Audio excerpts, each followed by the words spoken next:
నమస్తే, welcome to Aadya media. Chandrababu గారి కేసులో తీర్పు ఎలా ఉండబోతోంది? సహజంగా చాలా మందికి ఆసక్తి రేకెత్తించే అంశం. అండ్ రెండు వైపుల వాదనలు ఎలా జరుగుతున్నాయి? లూద్రా గారు వచ్చారు, తర్వాత సాల్వే గారు వచ్చారు. తెలుగుదేశం వైపు నుంచి వాదనలు వారు బలంగా వినిపిస్తున్నారు. యువతల వైపు ముకుల్ రోహిత్కి, ఒకవైపు సిఐడి వారు మాట్లాడుతున్నారు, ఇంకోవైపు అదనపు అడ్వకేట్ జనరల్ పొన్నవోలు సుధాకర్ రెడ్డి గారు మాట్లాడుతున్నారు. ఇవన్నీ పక్కన పెడితే కేసు వివరాల్లోకి వెళ్తే కోర్టులు అసలు ప్రాథమికంగా ఎలా వ్యవహరిస్తాయి? చాలా మందికి సందేహాలు ఉన్నాయి కదా. సందేహాలు ఉన్నప్పుడు మనం దాని గురించి మాట్లాడుకోవాలి. మనం హై ప్రొఫైల్ కేసు కాబట్టి ఉన్నపళంగా తీర్పులు రావాలంటే రావు. ఇప్పుడు ప్రభుత్వం ఆరోపించింది ప్రతిపక్ష నాయకుడు ఈ రకమైన తప్పిదాలకు పాల్పడ్డారు, ఇందులో స్కామ్ జరిగిందని. సార్, మరి యువతల వైపు వాదనలు కూడా కోర్టు వినాలి, శాంతం వినాలి. గాబరాగా దీనికి సంబంధించి తీర్పు ఇచ్చారు. రేపొద్దున ఎటువంటి తప్పిదం జరుగుతుందనే ఎటువంటి తప్పిదం జరగకూడదు. తీర్పు వెలువరించేప్పుడు ప్రతిదీ కూడా మెటిక్యులస్ గా యాజ్ పర్ ఎవిడెన్స్ ప్రకారం పోతారు. రకరకాల సాక్ష్యాలు సేకరిస్తారు. ప్రైమా ఫేసి ఏంటి ఇందులో? ప్రైమా ఫేసి కేసు సక్రమ అనే విషయం పక్కన పెడదాం. ప్రైమా ఫేసీలోకి వచ్చేప్పటికి ప్రాథమిక సాక్ష్యాధారాలు ఉన్నాయనే దాని మీద ఏసీబీ కోర్టు ప్రతిపక్ష నాయకుడికి రిమాండ్ విధించింది. సరే, అది ప్రాథమిక సాక్ష్యాధారం. అండ్ కేసు విచారణ జరుగుతుండగా ఎఫ్ఐఆర్ లో ఫర్దర్ గా నేమ్స్ యాడ్ అవుతూ వస్తాయి. Further during the course of investigation as per law అది పోలీసు వారికి ఉన్న వెసులుబాటు. ఏది సాక్ష్యాన్ని ఎస్టాబ్లిష్ చేసుకుంటూ వారు ఎఫ్ఐఆర్ లో పేర్లు నమోదు చేస్తూ వచ్చారు. ఇక్కడేంటి, ఇది హై ప్రొఫైల్ కేసు. ఆయన సాక్షాత్తు రాష్ట్రానికి 14 సంవత్సరాలు ముఖ్యమంత్రిగా చేసిన సీనియర్ పొలిటీషియన్, సీజన్డ్ లీడర్. వారికి దేశవ్యాప్తంగా ప్రపంచవ్యాప్తంగా వారికి అభిమానులు ఉన్నారు. అన్ని రాజకీయ పార్టీల నుంచి వారి శ్రేయస్సు కోరేవారు లక్షలో ఉన్నారు. సో వారందరూ దేశవ్యాప్తంగా జరుగుతున్న ఆందోళన మనం చూస్తున్నాం. ఐటీ ఉద్యోగులు రోడ్ల మీదకి వచ్చారు. వివిధ రంగాలకు చెందిన పారిశ్రామికవేత్తలు దేశవ్యాప్తంగా వారు ట్విట్టర్లు, వారి సోషల్ మీడియా ప్లాట్ఫామ్స్ లో పోస్ట్ చేస్తుంటూ వచ్చారు. లింక్డ్ఇన్ లో అయితే ఇంటర్నేషనల్ ఐటీ ఎక్స్పర్ట్స్ వాళ్ళందరూ కూడా పోస్ట్ చేస్తూ వచ్చారు.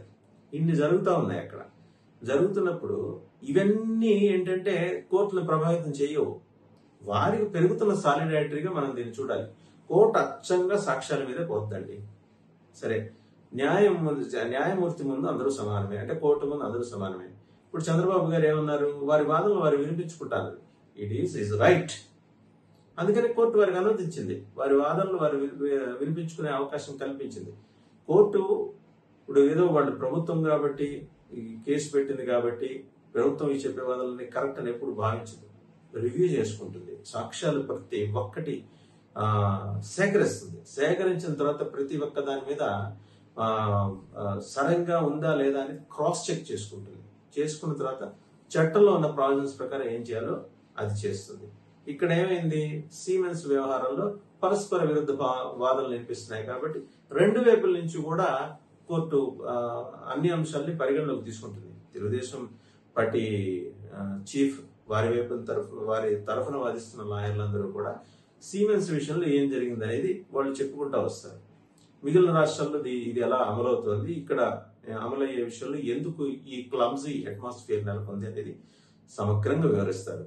ఇవన్నీ పక్కన పెడితే నేరం జరిగినట్టుగా, తప్పిదం జరిగినట్టుగా ప్రభుత్వం ఆరోపిస్తోంది. 371 కోట్ల రూపాయలకు సంబంధించి ట్రాన్స్ఫర్స్ అయినాయి. 48 గంటల వ్యవధిలోనో లేకపోతే షార్ట్ స్పాన్ లోనే funds been transfer to the shell companies. మరి వాళ్ళని కూడా తీసుకొచ్చి కోర్టులో ప్రవేశపెట్టండి. ఇప్పుడు కోర్టు ఇవన్నీ కూడా మాట్లాడాలి. ఇన్నాళ్ళు ప్రభుత్వం మరి చేయలేదు కదా, కోర్టు అడుగుతుంది ఖచ్చితంగా. ఇప్పుడు నిందితులుగా ఉన్న తెలుగుదేశం పార్టీ చీఫ్, ప్రతిపక్ష నాయకులు చంద్రబాబు నాయుడు గారికి వారికి ఉన్న రైట్స్ ఎక్సర్సైజ్ చేసుకోవటానికి కావాల్సినంత వెసులుబాటు, స్పేస్ కోర్టు ఇస్తుంది. ఇందులో సందేహం లేదు. అవన్నీ ఆయన ఏంటంటే టైమ్ అండ్ అగైన్ ఆయన ఇంకొకటి ఆయన చాలా మెటిక్యులస్ గా ఉంటుంది ఆయన ప్రాసెస్. వారి లాయర్ల కన్నా కూడా ఆయనే ఎక్కువ సమర్థుడు ఈ విషయంలో. ఇన్ఫాక్ట్ వారికి వాదించుకునే అవకాశం కల్పిస్తే కేసు విచారణ కూడా త్వరితంగా, వేగవంతంగా అయిపోతుంది. రైట్, బట్ ప్రొసీజర్ ఉంటుంది కాబట్టి లాయర్లు టెక్నికల్ గా మాట్లాడతారు కాబట్టి, చట్టాలను ఉటంకిస్తూ మాట్లాడతారు కాబట్టి ఇవన్నీ సీనియర్ లాయర్లని తెలుగుదేశం పార్టీ నియమించుకుంది. ఇక్కడ సందేహాలు ఎక్కడ వస్తున్నాయి? షెల్ కంపెనీలకు వెళ్ళిన డబ్బులు అట్టించి ఎటుపోయినాయి. లోకేష్ బాబు గారు ఒక విషయం గమనించాలి. లోకేష్ బాబు గారు ఢిల్లీలో వారు వివిధ జాతీయ మీడియాలతో మాట్లాడుతున్నారు. విడిగా కూడా మాట్లాడుతూ, ప్రస్తుతం మాట్లాడుతూ కూడా టెక్నికల్ గా జరిగే ట్రాన్స్ఫర్స్ ని దాన్ని డబ్బులతో బదిలీతో కూడిన ట్రాన్స్ఫర్స్ గా మనం పరిగణలోకి తీసుకోవటం ఏంటి అనే వాదన ఆయన తెర మీద తీసుకొచ్చారు. బహుశా వారి లాయర్లు వారికి చెప్పుకుంటారు. సో సాంకేతిక పరిజ్ఞానాన్ని బదలాయింపు.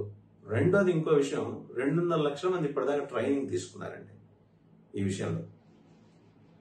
మరి వాళ్ళందరికీ ట్రైనింగ్ ఎవరు ఇచ్చారు?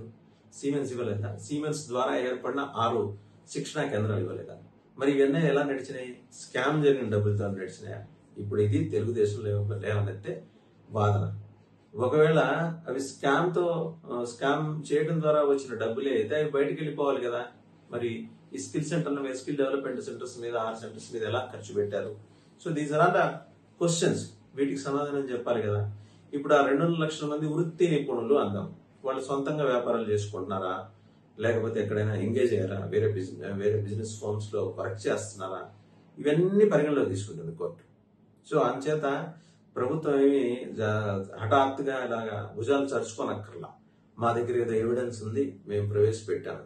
ఈ ఎవిడెన్స్ తో పాటు స్కిల్ డెవలప్మెంట్ సెంటర్స్, నైపుణ్యాభివృద్ధి శిక్షణా సంస్థ ఆధ్వర్యంలో ఏర్పాటైన స్కిల్ డెవలప్మెంట్ సెంటర్స్ లో ఎంతమంది రిక్రూట్ అయ్యారు, వాళ్ళు ఎంతకాలం శిక్షణ తీసుకున్నారు, ఏ వృత్తి రంగాల్లో, ఏ వృత్తులు, ఏ ట్రేడ్స్ లో వాళ్ళకి శిక్షణ లభించింది, ప్రస్తుతం వాళ్ళు ఎంత ఎంగేజ్ అయ్యి ఉన్నారు, ఈ డేటా మొత్తం కూడా కోర్టు సేకరిస్తుంది. ఇప్పుడు నైపుణ్యం లేదు, అభివృద్ధి లేదు, సిమెన్స్ లేదు, వాళ్ళ టెక్నాలజీ ట్రాన్స్ఫర్ లేదు, ఇదంతా బోగస్ అని ప్రభుత్వం చెప్పే దాన్ని ఒకవేళ ప్రతిపక్ష నాయకుడు వారి తరఫు లాయర్లు బ్రేక్ చేయగలిగితే అది సబ్స్టాన్షియల్ ఎవిడెన్స్ కనుక కోర్టుకి సమర్పించగలిగితే, సో కోర్టు కూడా వాటన్నింటిని పరిగణలో తీసుకుంటుంది. ఎందుకంటే కోర్టు తీర్పుల గురించి మనం మాట్లాడకూడదు. కోర్టు ఇంకా వర్డిక్ట్ ఇచ్చే దశలోకి రాలేదు, ఇంకా విచారణ జరుగుతోంది. విచారణ జరిగే క్రమంలో ఎంత సమర్థవంతమైన ఎవిడెన్స్ ని టీడీపీ కోర్టుకి సమర్పించగలదు అనే దాన్ని బట్టి కోర్టులో వారి కేసు నిలిచే అంశం గురించిన ప్రస్తావన మనం చేయొచ్చు. రెండోది, ఒక క్యారెక్టర్ ఉన్న 14 ఏళ్ల పాటు ముఖ్యమంత్రిగా పనిచేసిన లీడర్ ఇవాళ మరి ఈ అంశానికి సంబంధించి తత్తరపడుతూ ఉంటారని ఎవరు అనుకోరు కదా. ఆయనకి హ్యాస్ థరో నాలెడ్జ్. ఒకటే ఉదాహరణ ఇక్కడ చెప్పాలి. నాయుడు గారి మెమరీ పవర్, ఇది అప్రస్తుతం కాదు, ఇది ప్రస్తుతమే. నాయుడు గారి మెమరీ పవర్ గురించి 2 సందర్భాలు, అలాగే వారి విజన్ గురించి కూడా 2 సందర్భాలు ఇక్కడ చెప్పాలి. ఒకటి పార్టీ పరంగా మాట్లాడదాం. ఆయన పార్టీ జనరల్ సెక్రటరీగా ఉన్నప్పుడు గండిపేటలో వివిధ జిల్లాల నుంచి వచ్చే వాళ్ళ పేర్లు, వాళ్ళ చిరునామాలు, వాళ్ళ ఫోన్ నెంబర్లు స్వయంగా రాసుకునేవారు. రాసుకుని ఈరోజు అవిభక్త ఆంధ్రప్రదేశ్లో మొత్తం అంటే 294 నియోజకవర్గాల్లో ప్రతి నియోజకవర్గంలో ఆయన ఒకవేళ అడుగు పెడితే పేరు పెట్టి 10-20 మందిని ఆయన పిలవగలరు. ఇవాళ ఆయన ఆ ఎబిలిటీ ఎంతమందికి ఉంది? ఆ పార్టీలోనే, వేరే వాళ్ళ సంగతి అనవసరం, ఆ పార్టీలోనే వాళ్ళు సెకండ్ ర్యాంక్ లీడర్షిప్ ఎంతవరకు ఆయన నుంచి అది నేర్చుకున్నారు. సో ఇది ఒక పాయింట్, ఇది పార్టీ పరంగా. రెండోది, నాయుడు గారి గురించి ప్రస్తావన చేయాల్సి వస్తే ప్రాజెక్టుల పోరుబాట ఆయన ఇటీవల ప్రతిపక్ష నాయకుడిగా తీశారు. రాష్ట్రంలో ఉన్న ఈ నీటిపారుదల ప్రాజెక్టులకు సంబంధించి ఆయన మెమరీ కానీ, ఆయన మొత్తం దాని విజన్ కానీ, ఇప్పటివరకు ఎంత స్పెండ్ చేశాం, ఏ అంశాల మీద ఎంత ఖర్చు అయింది, ఎంత ప్రాజెక్ట్ లో ఎంత పని ఎగ్జిక్యూట్ అయింది, ఎంత బాకీ ఉండిపోయింది, ఫింగర్ టిప్స్ మీద ఉంటాయి ఆయనకి. ఈ 2 అంశాలు చాలు కదా. ఇప్పుడు అన్నం ఉడికిందా లేదా చూడటానికి మొత్తం చెయ్యంత గిన్నెలో పెట్టి చెక్ చేయగల 2 మెతుకులు పట్టుకుంటే తెలుస్తుంది ఆ 2 మెతుకులేవి. సో అంత సాంద్రత కలిగిన నాయకుడు, ఆ నాయకుడు తప్పిదానికి ఎలా పాల్పడతాడు, ఎందుకు పాల్పడతాడు? ఇప్పుడు ఎక్కడో టెక్నికల్ గాను అడ్మినిస్ట్రేషన్ పరంగాను ఉండే లెక్కునే పట్టుకుని A37ని తీసుకొచ్చి ఈయన ప్రథమ ముద్దాయి అనే రీతిలో వాదిస్తున్న ప్రభుత్వ శైలిని ఎంత సమర్థవంతంగా తెలుగుదేశం పార్టీ తరఫున ఎంగేజ్ చేసుకున్న లాయర్లు ఎండగట్టగలుగుతారో విత్ ఎవిడెన్స్, మళ్ళీ చెప్తారో విత్ ప్రాపర్ ఎవిడెన్స్ ఎండగట్టగలుగుతారో దాన్ని బట్టి ఈ కేసులో తెలుగుదేశం వేగం పెంచుకుంటూ వెళ్ళగలరు. సో ఆ దిశగా ప్రయత్నాలు జరుగుతున్నాయి. ఇప్పుడు తీర్పు ఎలా ఉండబోతోందనే దాని మీద ఉత్కంఠ రాష్ట్ర వ్యాప్తంగా ఉంది. 2 తెలుగు రాష్ట్రాల్లో ఉంది, దేశవ్యాప్తంగా, ప్రపంచవ్యాప్తంగా నాయుడు గారిని అభిమానించే వారందరూ కూడా దీని మీద ఆసక్తిగా ఎదురు చూస్తున్నారు. తప్పుడు కేసు బనాయిస్తే ప్రభుత్వం తేలిపోతుంది. ఈ విషయం మీద ప్రభుత్వానికి పాలక పక్షానికి క్లారిటీ అవసరం. ఓకే, ఒక కేసును ఎస్టాబ్లిష్ చేయడానికి అసలు రిమాండ్ రిపోర్ట్ రాసేప్పుడు వాడు దాదాపు రెండేళ్ల పాటు టైం తీసుకున్న జాగ్రత్తలు, సిఐడి అవలంబిస్తున్న విధానాలు ఇవన్నీ కూడా క్వశ్చనబులే. సుమన్ బోస్ వ్యక్తం చేసిన అనుమానాలు అవి కూడా ఇప్పుడు ఆయన ఒక శవం పక్కన పడుకోబెట్టి ఆయన టార్చర్ చేసిన విధానం గురించి కూడా ఆయన చెప్పుకుంటూ వచ్చారు సుమన్ బోస్.